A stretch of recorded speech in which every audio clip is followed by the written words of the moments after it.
While I may never have done more than knock some balls around for fun at a driving range, I can say that over the years I've become a connoisseur of golf video games.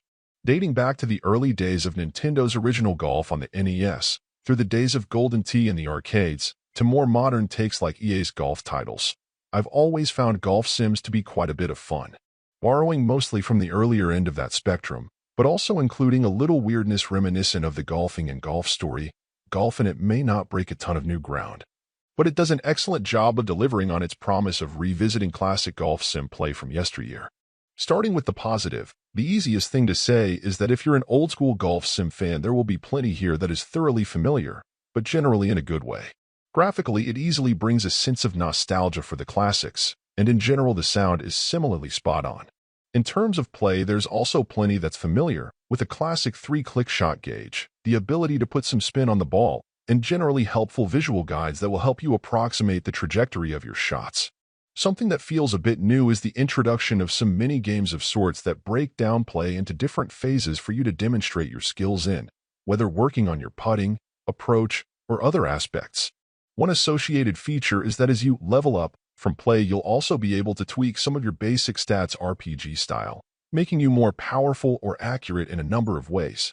While the game gets loads of elements right, I would say that there are some aspects that felt a little less on target. While overpowering your shot has always tended to result in your shots being a bit less predictable, that effect feels a bit too heightened here, especially since there's usually a risk-reward element to using that ability, but here it feels discouraged. I mentioned earlier that it felt like some simple on-course hazards like vortices and turtles were borrowed from Golf Story, but given the lack of pretty much anything else that's whimsical in the game, these feel misplaced. Finally, though I get it that you're supposed to sharpen up your skills before taking on a tournament, the requirement to perform well enough in some of the skill mini-games in order to essentially unlock the ability to play in your first tournament feels like a mistake, as some people may just want to dig in and tackle all aspects of play, learning as they go instead. All things considered, I think it has been quite some time since I've played an indie game like this that has so clearly chosen to emulate past classics and generally hit the formula right on the head. I suppose you could argue there may not be loads of ambition at play here, with pretty well every aspect of play borrowing from something that has come before. But it's also unusual to see newer games embracing the classic and more simplified look and feel of the old days, so in this case I think that can be given a pass. If you have memories of enjoying those more simplistic golfing sims of old, for a reasonable price, this is a great way to revisit the fun of the past. Overall, my final score for the game ended up being an 8.1.